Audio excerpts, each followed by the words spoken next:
Hello, welcome. आज हमारे साथ चेयरमैन भोपाल सीए अंशुल अग्रवाल है। मैं इनका बहुत धन्यवाद करता हूं कि इनने हमारे लिए बात करने के लिए समय निकाला है। सर ना कि सिर्फ एक अच्छे सीए है, थैंक यू बल्कि सो मच जय। सर ना सिर्फ अच्छे सीए भी है, बल्कि एक बहुत अच्छे इंसान भी। इनने कोविड महामारी के समय आगे बढ़ के, कुछ लोग जो आगे बढ़ के आए हैं सोसाइटी में, और उनने सोसाइटी में जो कंट्रीब्यूट किया है या फिर सोसाइटी के लिए कर रहे हैं, उनके लिए हम बहुत धन्यवाद करते हैं। सर आप प्लीज़ कुछ बताइए, आप सोशल अभी कैसे क्या आप सोसाइटी के लिए कर रहे हैं भैया?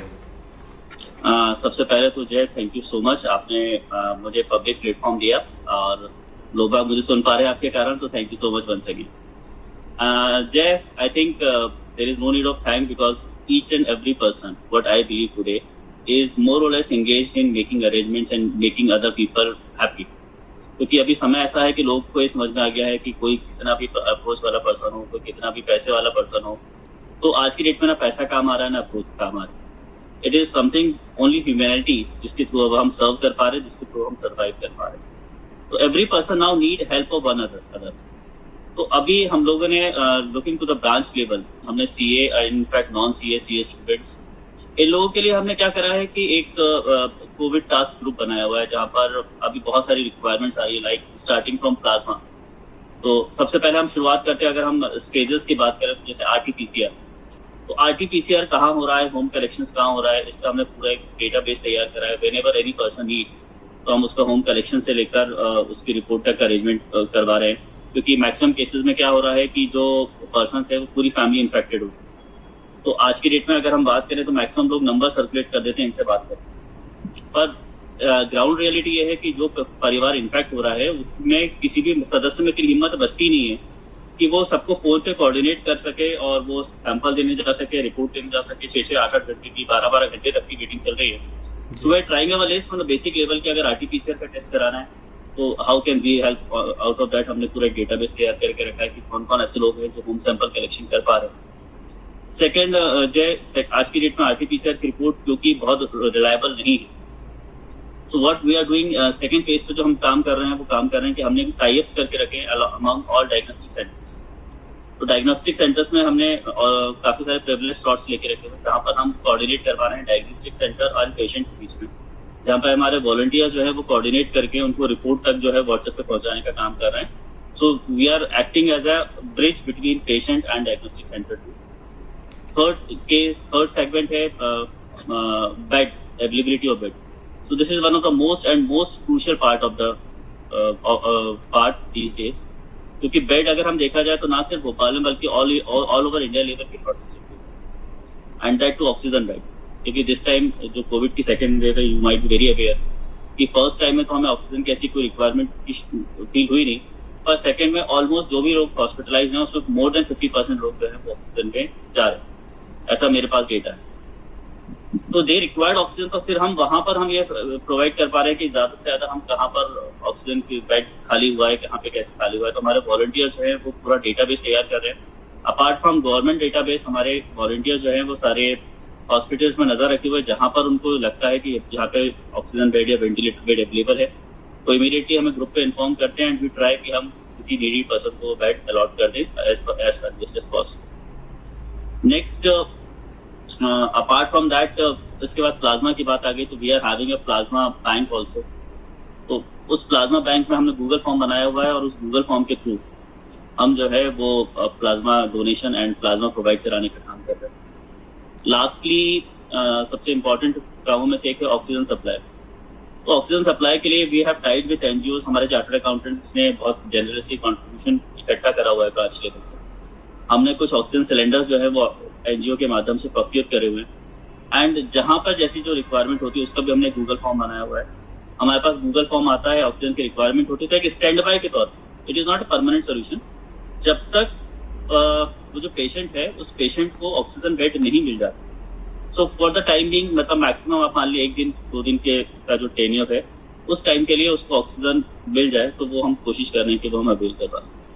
So this is the type of activity, and this is not my single effort. This is a group effort of course, and my effort is efforts is I was almost सबसे least है उसके अंदर, क्योंकि बाकी जो actual में लोग ground पे हैं, जो वॉलंटियर्स ग्राउंड पे काम कर रहे हैं, हेड्स ऑफ।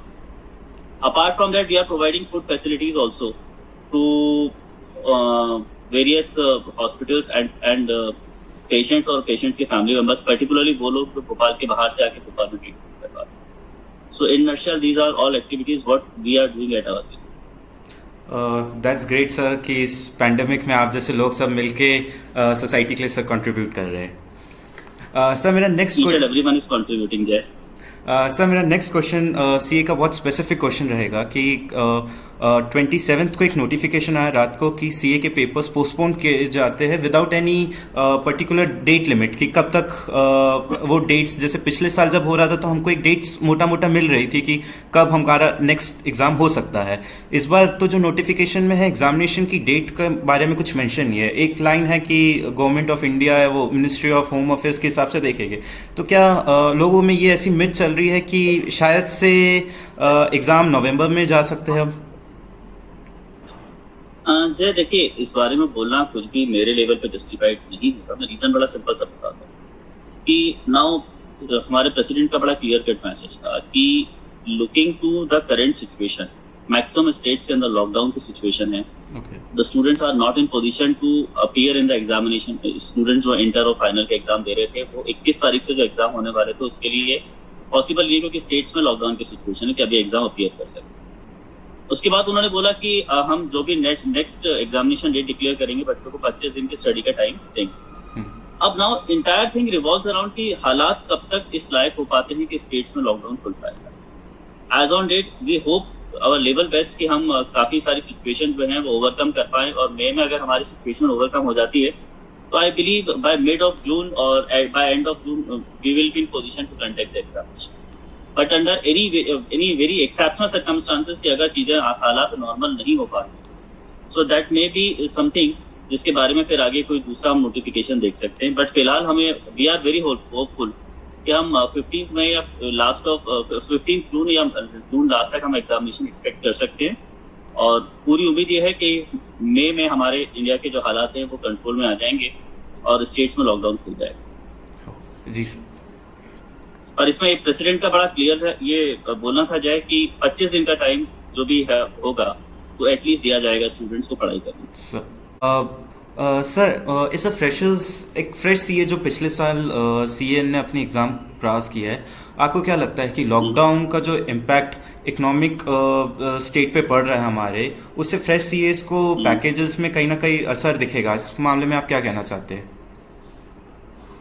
वेल जय, इसमें क्या होता है कि इकोनॉमी का जो रिवाइवल होता है, जैसे पिछली बार भी हमने देखा कि लॉकडाउन के बाद रिवाइवल हुआ, तो रिवाइवल वी शेप नहीं होता. और नॉर्मली रिवाइवल जो होता है वो यू शेप होता है. मतलब ठीक है अभी हमारी इकोनॉमी जो है वो बिल्कुल बॉटम लाइन पे है, but after lockdown I believe कि हमारा जो दोबारा से अपडेशन जब होगा, जब अपवर्ड मूवमेंट होगा तो वो यू शेप में होगा, यानी कि वर्टिकल होगा. एंड इन दैट कंडीशन जो सीए हैं वो वेल प्लेस्ड होंगे. मुझे ऐसा नहीं लगता कि इकोनॉमिक क्राइसिस इतनी लंबी चलने वाली है कि चार्टर्ड अकाउंटेंट्स की जॉब के ऊपर कोई फर्क आएगा. Even in lockdown also I am getting lot of requirement from bank and different sectors जहाँ पे चार्टर्ड अकाउंटेंट की job. So as that is a global pandemic, सिर्फ इंडिया का पेंडेमिक नहीं है, तो मुझे ऐसा बिल्कुल फील नहीं होता. और ऑब्वियसली बात है कि लुकिंग टू इंडस्ट्रीज के ऊपर हम उतना इम्पैक्ट नहीं पड़ने दे रहे. Almost all industries are working as on.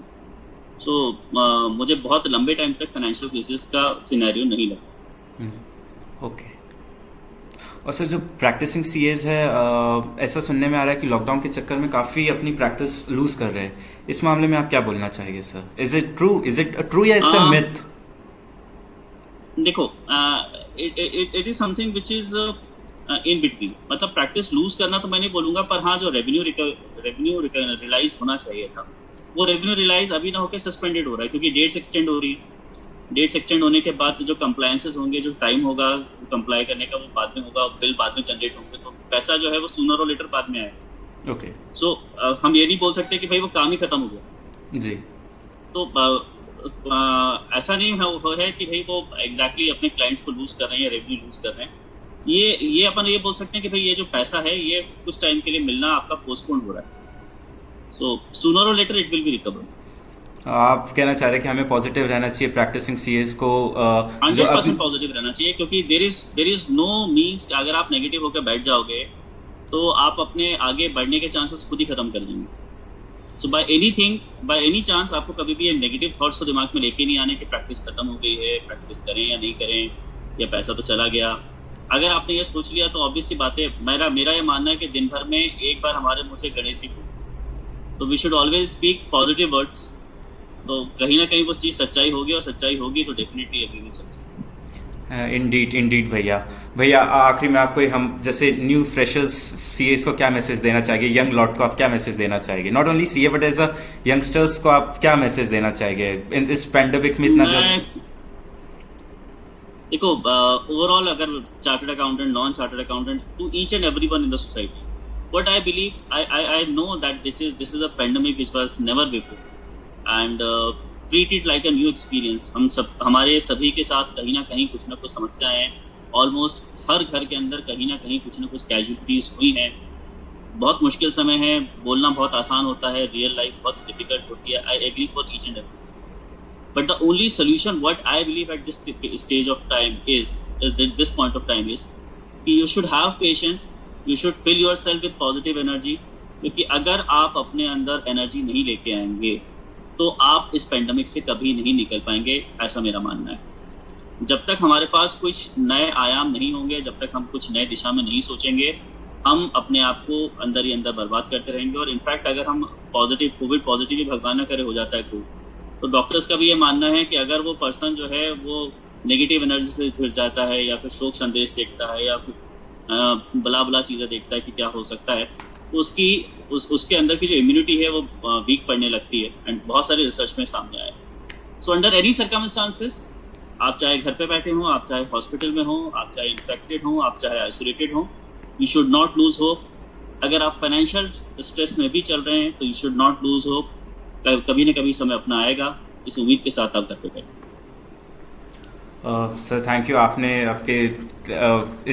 आपने इस चीज़ को करने के लिए आप तैयार हुए, और इस नाइस मैसेज के लिए थैंक यू। और हम भी pleasure is all mine Jaideep, pleasure is all mine. Sir जो लोग हमें देख रहे हैं उनके लिए बस एक ही मैसेज देना चाहूँगा मैं भी, कि आप सेफ रहिए, घर पे रहिए, जो मदद हो सके आपके द्वारा दूसरों की तो आप ज़रूर करने की कोशिश करिए।